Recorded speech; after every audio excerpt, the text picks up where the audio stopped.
So I often work with leaders and executive coach around transition support. So if you're not familiar with the concept, sort of change is the thing that happens. It's the sort of situational event. So you move house, you have a baby, you get married.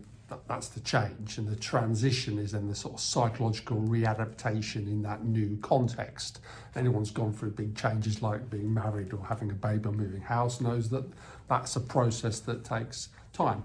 So we often find that leaders need support as they navigate transitions to support them, and that's a process that is I think is well understood in most leading organisations, that everybody can be better with a coach, and a transition is a particularly good time to deploy coaching, because often it requires the leader to sort of reframe, remodel their sort of view of the world, because you can't change your behaviour if you don't first change your thinking. So coaching is a good way to help that leader sort of remodel their thinking. And from a transition process, it is a complex activity, so it's not something that you can easily simplify. But I guess one of the models I will tend to use with leaders is this concept of really thinking about three things. If you've watched these videos before, you know I like three things.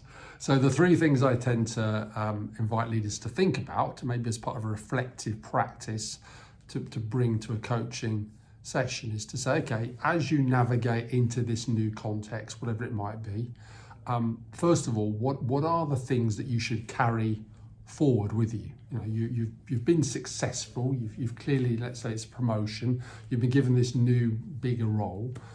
What is it that you've done in the past that is really successful and that would be relevant in this new context?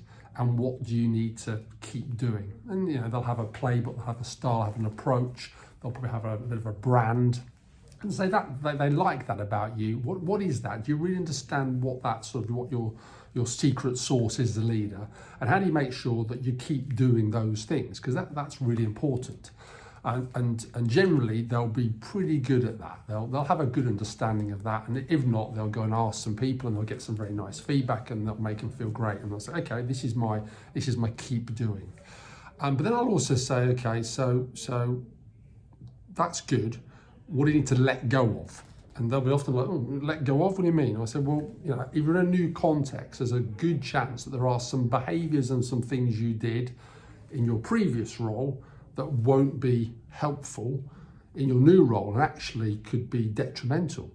And that's a process of really understanding, okay, how is this new context different? How do I need to be different?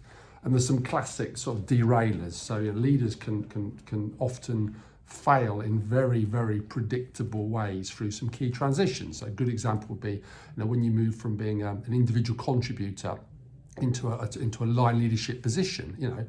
You've got to let go sometimes of doing the work. You're not required anymore to necessarily get into the full details on things. That your job is to lead the team. So you've got to let go of some of the execution, maybe some of the relationships, maybe the people you used to like working with or dealing with. That's not your job anymore. You have a team of people. So you've got to let go of the doing to do more of the leading. So letting go is really important, because one, it's other people's work, so you're depriving potentially your team of their work, and that's where sort of micromanagement can come in as a real derailer risk.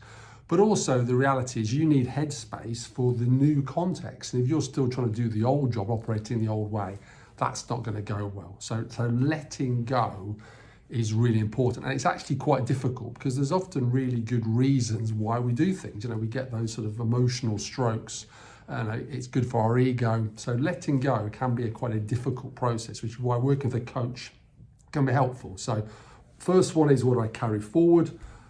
Second one is, what do I let go of? And then the third question, or third to think about, is what do I need to acquire? Because the chances are in this new role, there'll be some things that you need to acquire. There'll be knowledge, there'll be experience, there's probably new relationships you need to build, new orientations. So the transition generally is successful when there's a clear sense of what I take forward, what I keep doing, What do I let go of? So what do I sort of stop doing? Probably the most difficult one. And then what do I need to acquire? But if you don't, take some things out, imagine this sort of metaphorical vessel that's you, and you're carrying it into the next context. You've got to tip some stuff out, the let go, to allow the new things to come in.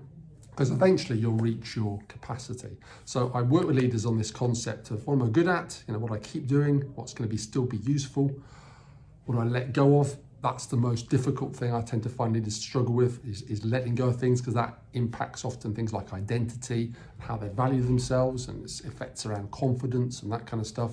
And then what do I need to acquire? What do I need to orientate myself towards in terms of the new role? And that's often where, from a leadership perspective, this new identity needs to emerge, because often it's about doing things across the organisation or up versus down. And in successive promotions, your orientation moves from the work, as it were, below you in the team to actually the work across with your peers, and more increasingly up. So we have this concept of, ultimately you move towards a more of a T shape as a leader, where yes, you have that technical ability that but your team's there to support that. Your role is really across the organisation, which is the T metaphor, versus this idea of just this sort of vertical orientation. So I hope that helps.